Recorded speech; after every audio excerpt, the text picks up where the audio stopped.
Hello बच्चों, आप सभी का स्वागत है हमारे YouTube channel smart mathematics classes में। तो बच्चों, आप सभी कैसे हैं? आशा है आप सभी ठीक होंगे। बच्चों, हमने अपने पिछली क्लास में एक्सरसाइज 3.4 में प्रश्न दूसरे के अंतर्गत जो प्रश्न 3 आया था उसको हमने करा दिया था, ठीक है ना। तो दो अंकों की संख्या के योग अंकों का जो हमें योग दिया था, माना इकाई का अंक x माना था, बाय का दहाई का अंक माना, ठीक है ना। तो उस प्रकार से जो हमने बताया ना, उस प्रकार से x और y के मानकर हमने इसको क्या किया था, सॉल्व किया था, ठीक है ना। ब्लॉपन विधि से इसको हल करना था और जो शेष प्रश्न दिए गए उनको भी हमें ब्लॉपन विधि से हल करना है। तो इस एक्सरसाइज में 3.4 में प्रश्न दूसरे के अंतर्गत 5 प्रश्न है। तीसरा प्रश्न हम कर चुके हैं, प्रश्न चौथा हम करते हैं। तो बच्चों, आप सभी हमारे चैनल को ज़्यादा से ज़्यादा फॉलो करें, क्योंकि हमारे चैनल पर क्लास 6 से लेकर क्लास 12 तक का NCERT बुक का सिलेबस हमारे द्वारा किया जा रहा है। तो बच्चों, आप सभी घर पर बैठकर इसका लाभ ले सकते हैं। आप सभी के लिए निःशुल्क शिक्षा दी जा रही है हमारे चैनल पर। तो हमारे चैनल से ज़्यादा आप जुड़ें और अपने दोस्त यारों भाई बहनों को चैनल के बारे में जानकारी अवश्य दें। तो बच्चों, चलिए चौथा प्रश्न हम पढ़ते हैं। लिखा है, मीरा 2000 रुपये निकालने के लिए एक बैंक गई। उसने खजांची से 50 रुपये तथा 100 रुपये के नोट देने के लिए कहा। मीरा ने कुल कितने 25 नोट प्राप्त किए। तो लिखा है बच्चों, ज्ञात कीजिए कि उसने 50 रुपये और 100 रुपये के कितने नोट प्राप्त किए। बच्चों, तो हम बहुत अच्छा प्रश्न है, एक्स और वाई ज्ञात करना है। तो सबसे पहले हम क्या करेंगे, 50 रुपये का माना 50 रुपये के नोट, माना 50 रुपये का नोट एक्स है और 100 रुपये का नोट वाई है। बच्चों देखो, हमें क्या ज्ञात करना है, 50 और 100 रुपये के नोट प्राप्त करने हैं, ठीक है ना। तो वह जो प्राप्त करना वो ज्ञात करना पड़ेगा। तो माना 50 रुपये का नोट की संख्या, 50 रुपये के नोट की संख्या x है और 100 रुपये के नोट की संख्या y है, ठीक है ना बच्चों। और जो लिखा है उसके आधार पर हम क्या करते हैं, अपने प्रश्न को करते हैं। तो बच्चों चलिए, हम चैनल पर जुड़े रहें और वीडियो को स्किप मत करना। यदि वीडियो को स्किप करोगे तो हो सकता है कुछ समझ में ना आए, ठीक है ना। तो अब हम करते हैं 3.4 में हमारा दूसरे का 4 है, ठीक है ना। तो माना 50 रुपये के नोट की संख्या x है तथा 100 रुपये के नोट की संख्या y है। तो बच्चों, हमें क्या 50 रुपये और 100 रुपये के नोटों की संख्या ज्ञात करनी है। तो जो ज्ञात करना है उसको सबसे पहले हम मान लेते हैं, एक्स और वाई मान लेते हैं। एक्स वाई इसलिए माना है क्योंकि एक्स वाई मानकर हमें दो चर वाला रैखिक समीकरण बन जाएगा, ठीक है ना। तो अब जो प्रश्न में लिखा है वो लिखेंगे। अब प्रश्न से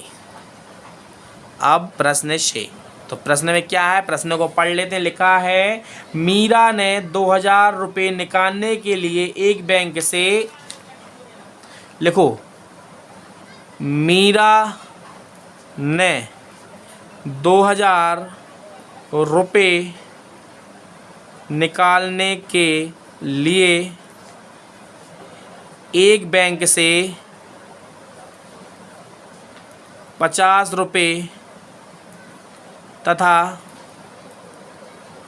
100 रुपये के नोट लिए। बच्चों देखो, जो प्रश्न में लिखा गया था वो हमने लिख दिया है अपनी थ्योरी में, ठीक है ना। अब प्रश्न से, इसका मतलब होता है प्रश्न को हमने देखकर इसको लिखा है। मीरा ने 2000 रुपये निकालने के लिए, मीरा ने बैंक से 2000 रुपये निकाले हैं।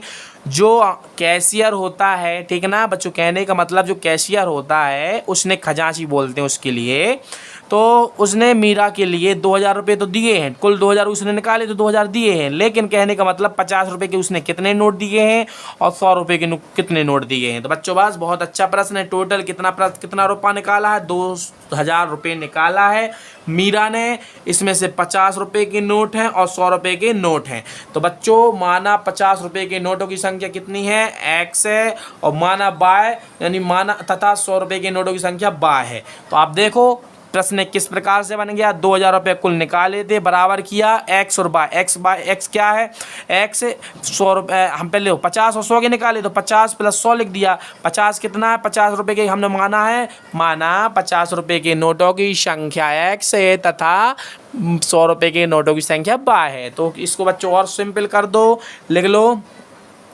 दोनों ओर 50 से भाग देने पर। तो बच्चों हमने इसलिए ऐसा किया क्योंकि लेफ्ट साइड और राइट साइड में 50 से भाग जा रहा है, तो इसको और सिंपल कर लिया, ठीक है ना। तो और सिंपल करेंगे तो x आएगा यहाँ पर 2y आ जाएगा, और यहाँ पर इसमें जब 50 से हम भाग देंगे 2000 में, तो हमें यहाँ पर कितना बच जाएगा, 5 चौका 30, तो x plus 2y equal to 40 हो जाएगा। और इसका इस तरफ ले आओ, x प्लस 2y माइनस 40। इसलिए ऐसा क्यों किया, क्योंकि जब भी विलोपन विधि करते हैं तो राइट साइड में कितना आना चाहिए, 0 आना चाहिए, इसलिए राइट साइड का हम लेफ्ट साइड ले आए। तो समीकरण 1 बन गया। अब इसके बाद करेंगे अब प्रश्न में लिखा है, मीरा ने बैंक से कुल 25 नोट लिए हैं। तो बच्चे देखो प्रश्न में यही लिखा है, हमने कहीं और से नहीं लिखा मीरा ने कुल 25 नोट प्राप्त किए हैं। तो मीरा ने बैंक से कुल कितने नोट लिए हैं, 25 नोट लिए हैं। तो 25 नोट लिए हैं तो टोटल कितने नोट है, 25 हैं। अब 25 नोट तो हैं, लेकिन इसमें x का भी योग है और किसका भी है, y का भी है।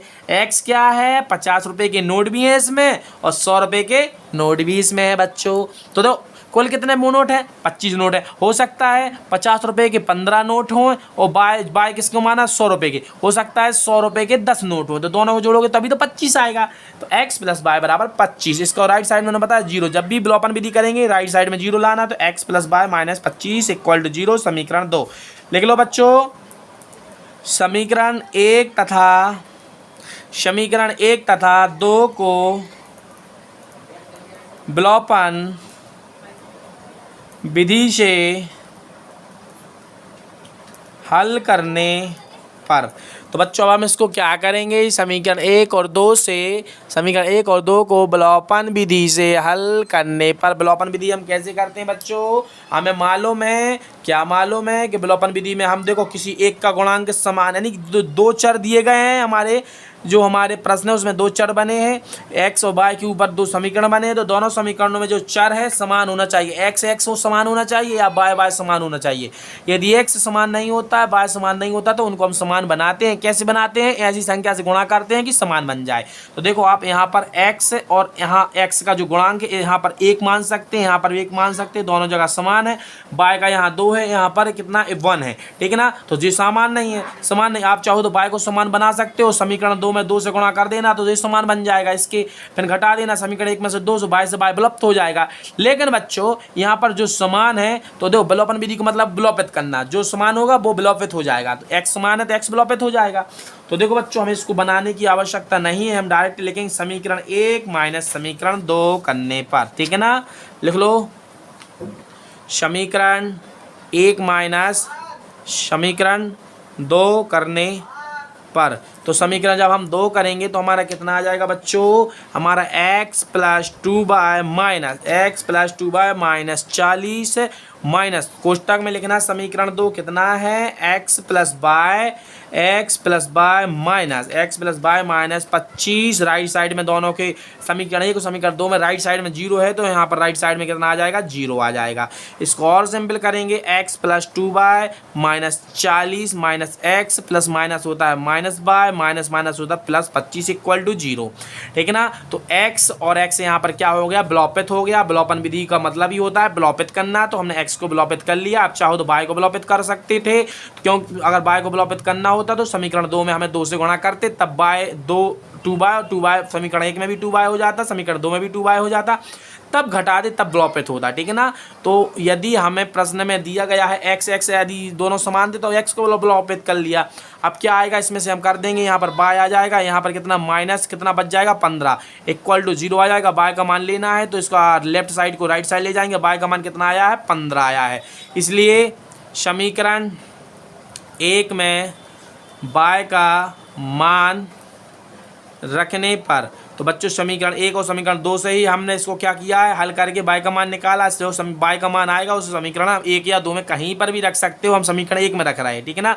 तो x प्लस 2 गुणा y का मान हमें कितना रखना है, 15 माइनस 40 इक्वल टू 0 है। x प्लस 15 दूना यहाँ पर 30 हो जाता है, माइनस यहाँ पर 40 इक्वल टू 0 होता है। तो x माइनस 10 इक्वल टू 0 होता है। x बराबर 10 आ गया बच्चों, ठीक है ना। अब माना था, माना था एक्स को 50 रुपये के नोटों की संख्या है तथा बाय को 100 रुपये के नोट की संख्या माना था। तो बच्चों बाय बराबर कितना आया 15 आया है, एक्स बराबर कितना आया 10 आया है। तो बच्चों मीरा बैंक गई तो बैंक में जो कैशियर होता है, खजांची होता है, उसने मीरा को 50 रुपये के कितने नोट दिए, 10 नोट दिए हैं, और हमारे 100 रुपये के कितने नोट दिए, उसने 15 नोट दिए हैं। ठीक है ना। तो दोनों को जब जोड़ोगे तो 2000 आता है। ठीक है ना। तो एक्स और वाई के मान हमारे आ गए हैं बच्चों। इस प्रश्न के साथ हमारी जो एक्सरसाइज 3.4 का दूसरे का चौथा प्रश्न क्या हो जाता है, सॉल्व हो जाता है। मिलते हैं अगली क्लास में, तब तक के लिए जय हिंद जय भारत।